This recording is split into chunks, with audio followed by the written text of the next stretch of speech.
Juicio de amparo, Universidad Tec Milenio. Curso Juicio de amparo, alumno David Josafat Cabrera González. Evidencia 1.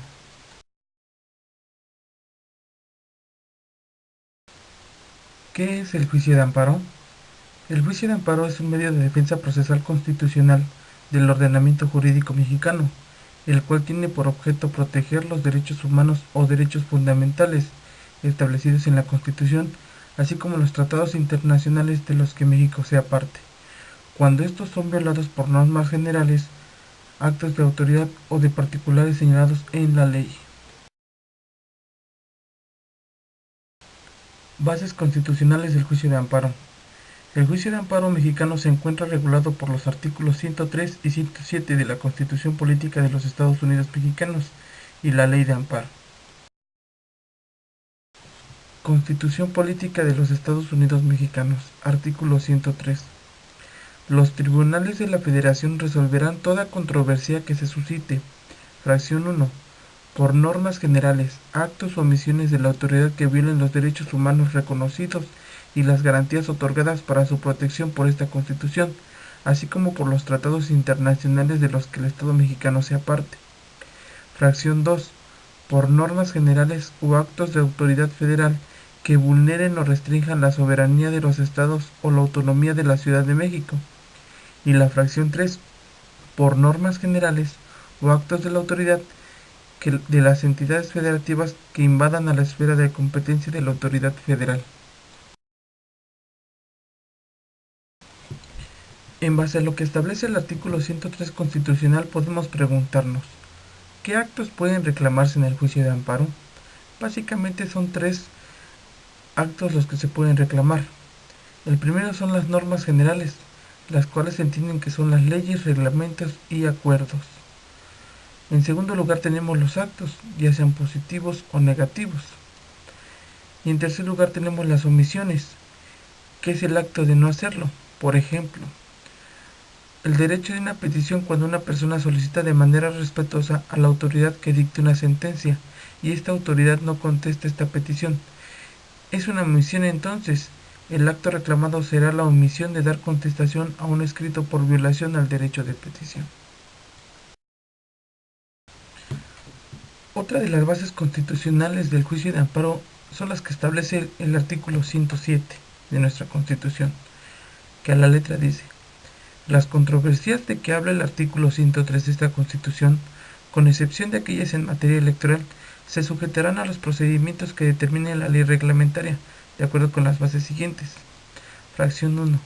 El juicio de amparo se seguirá siempre a instancia de parte agraviada, teniendo tal carácter quien aduce ser titular de un derecho o de un interés legítimo, individual o colectivo, siempre que se alegue que el acto reclamado viola los derechos reconocidos por esta Constitución y con ello se afecte su esfera jurídica, ya sea de manera directa o en virtud de su especial situación frente al orden jurídico. La fracción 2 establece que tratándose de actos o resoluciones provenientes de tribunales judiciales, administrativos o del trabajo, el quejoso deberá aducir ser titular de un derecho subjetivo que afecte de manera personal y directa. Principios que establece el artículo 107 constitucional. Establece 5 principios constitucionales del juicio de amparo. 1. La instancia de partes.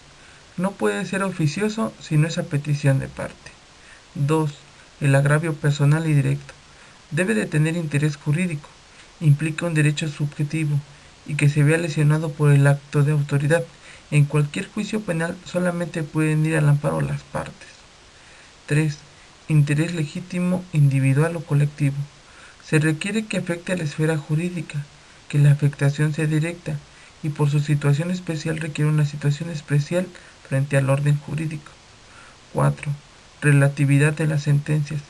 Solo se ocuparán de los quejosos que las solicitaron para ampararlos, de los actos que fueran materia de juicio de amparo. Si son leyes tributarias, no puede hacerse una declaratoria general de inconstitucionalidad. Todas las demás leyes sí pueden declarar esta inconstitucionalidad. Otros de los principios que establece el artículo 107 constitucional son: definitividad. Es aquel donde se tiene que agotar todos los recursos ordinarios, con la finalidad de que una vez agotados todos los recursos ordinarios, las partes afectadas vayan al juicio de amparo. El estricto derecho impone que el juez de amparo se encuentra constreñido a analizar el acto reclamado a la luz de los conceptos de violación hechos valer por el quejoso, donde el quejoso tiene la obligación de hacer valer todos aquellos argumentos que estimen necesarios para demostrar la inconstitucionalidad del acto reclamado. El artículo 107 constitucional establece otras cuestiones sobre el juicio de amparo, el amparo directo o el amparo indirecto. El amparo directo. El juicio de amparo directo tiene como finalidad la revisión de la legalidad y o constitucionalidad de una sentencia dictada por un tribunal ordinario. No obstante, este tipo de juicio no solo procede contra sentencias definitivas, sino también contra resoluciones que sin ser sentencias o laudos pongan fin a un juicio. El amparo indirecto procede contra actos que no son sentencias, son actos de la autoridad y leyes que vulneren las garantías individuales.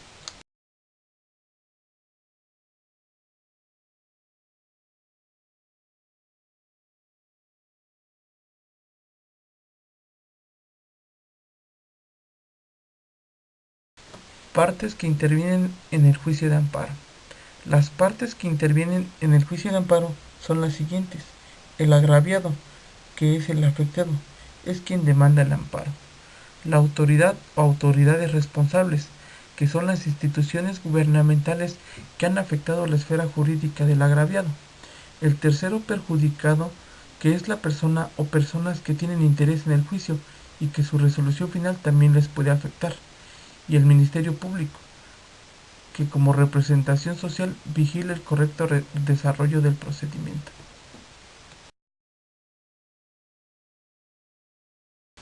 Los tribunales federales competentes en materia de amparo son la Suprema Corte de Justicia de la Nación, los tribunales colegiados de circuito, los tribunales unitarios de circuito, los juzgados de circuito y los órganos jurisdiccionales de los poderes judiciales de los estados.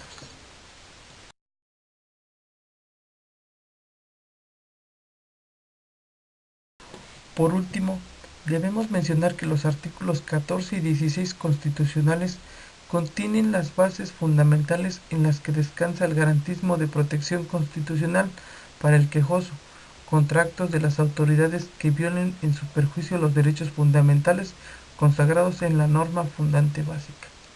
La suspensión en materia de amparo permite que la autoridad de amparo suspenda la ejecución de los actos reclamados y que las cosas queden como estaban antes de la violación de las garantías, lo que permite dar oportunidad a la autoridad de amparo para que en su momento se resuelva ya en definitiva sobre el concepto garantista de protección de la justicia federal.